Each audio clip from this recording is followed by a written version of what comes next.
What up, though, y'all? It's Chris. Appreciate you connecting with me while I'm out here at the Riverwalk, getting in my 10,000 steps. It's supposed to be a nice 82-degree day today, so that's why I'm out here. Got on the jersey again. The Pistons is playing Game 3 today, so what better day than to represent wearing a jersey in hometown than a day like today?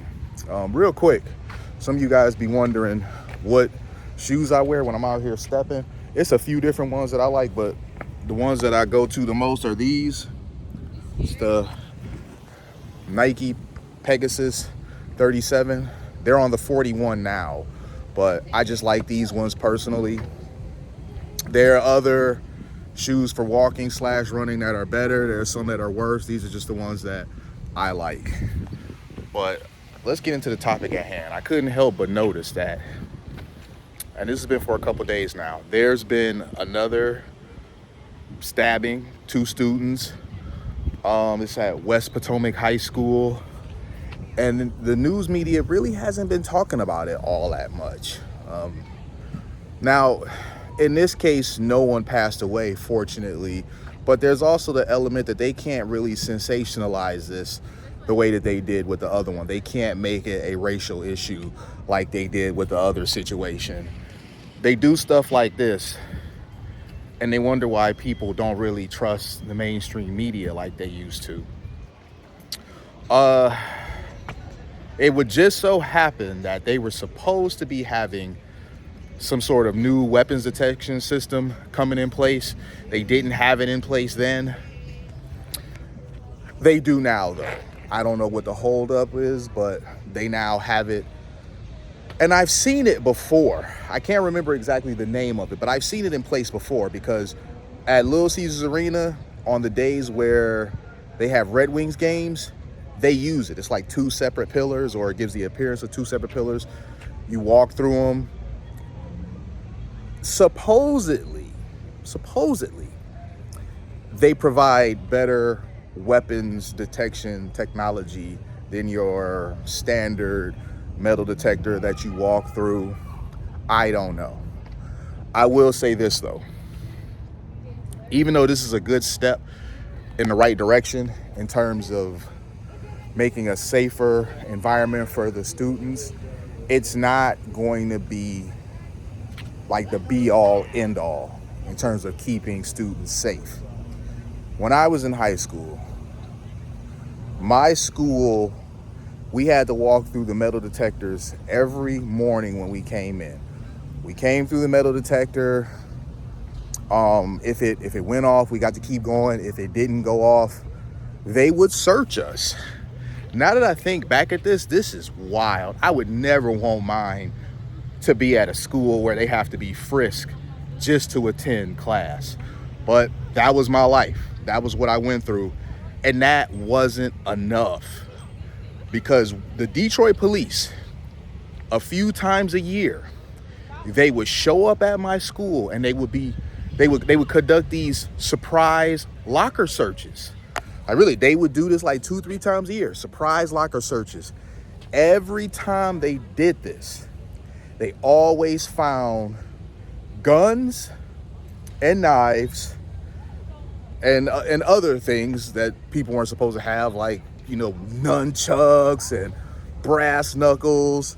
They would find this stuff in people's lockers. So simply having a weapons detection system, that's not enough, because if the students want to get stuff in, they're going to get it in regardless. I know this sounds ridiculous. And thinking back on this, yeah, it's pretty ridiculous that was the environment that I had to go to school in. That was the quote unquote learning environment. But it is what it is. So even though I'm not gonna say applaud them, because possibly this situation may not have happened if this would have been in place already and there weren't whatever holdups that there were going on. It's nothing like ending up in the news over something like this for y'all to be like, hey, we need that in there yesterday. So it's in there now. This is a step in the right direction. A little, too little, too late. But fortunately, no one was slain behind this.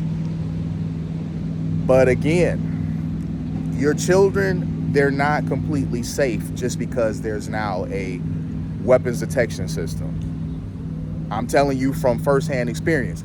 I seen it for myself. Students being carried out in handcuffs because stuff they weren't supposed to have, knives, guns, and other things, were found in their lockers when they were doing the searches.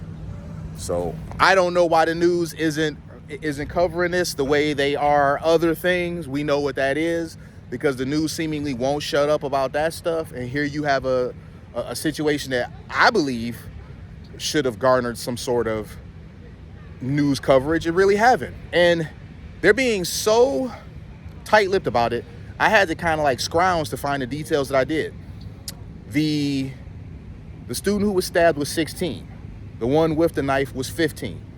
We have no idea like what the motive was. Was there a disagreement of some sort?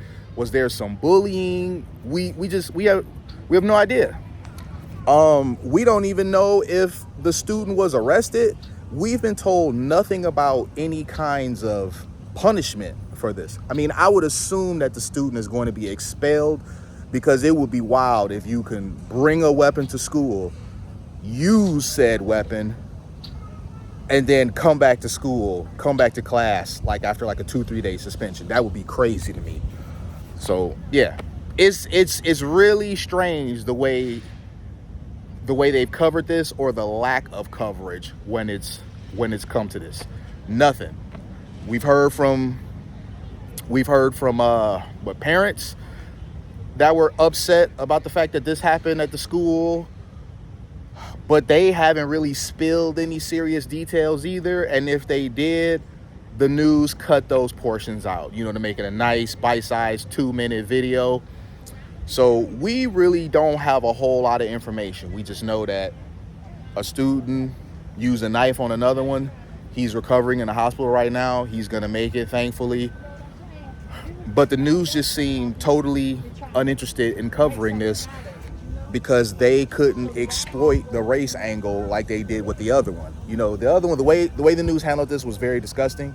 They created this civil unrest, but they couldn't care less because it was good for business. It was good for clicks and shares. Again, this is why nobody really trusts the mainstream media the way they used to, because they seem to prioritize spinning the news and creating news rather than actually reporting it. I'm gonna leave it there though. Go Pistons! I hear that. Hey, people always talk to me and stuff when I'm out here filming. I think I told y'all that, man. People, they talk to me, they make comments. Some people like to walk up and be in a video with me. It's all good to me. I enjoy it. Y'all see, I don't mind. I'm out here in a very busy area talking to you guys. I'm sure you figured out by now I'm not a very shy person. But I guess that's it for now, man. I'll holler at y'all soon. Peace.